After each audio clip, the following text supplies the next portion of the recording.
মানুষ মানুষের অবস্থানকেই ভালোবাসে। মানুষ কখনোই মানুষের অন্তঃসত্ত্বাকে ভালোবাসে না। অবস্থান আপনার ভালো, আপনার পিছনে মানুষের অভাব থাকবে না। আজকে আপনার ক্ষমতা আছে, পাওয়ার আছে, খ্যাতি আছে, ইত্যাদি আছে, মানুষ দেখবেন পিছনে ঘুরঘুর করছে এবং এরা কিন্তু সবাই সবার স্বার্থেই ঘুরঘুর করছে। এর বাইরে আল্লাহ পাক কিছু মানুষের মনে আল্লাহর পক্ষ থেকে মহব্বত দেন, এটা আলাদা বিষয়। এটা শুধু ধার্মিকদের ক্ষেত্রেই সম্ভব। ওই দুই ব্যক্তি যারা আরশের ছায়া ছায়া পাবে, যারা একে অপরকে আল্লাহর ওয়াস্তে মহব্বত করেছে, তাই না? অতএব আল্লাহর পক্ষ থেকে একটা মহব্বত থাকে, এটার কোনো স্বার্থ থাকে না, নিঃস্বার্থ ভালোবাসা।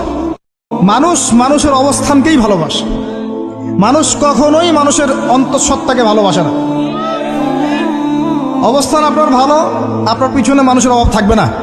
আজকে আপনার ক্ষমতা আছে, পাওয়ার আছে, খ্যাতি আছে, ইত্যাদি আছে, মানুষ দেখবেন পিছনে ঘুরঘুর করছে এবং এরা কিন্তু সবাই সবার স্বার্থেই ঘুরঘুর করছে।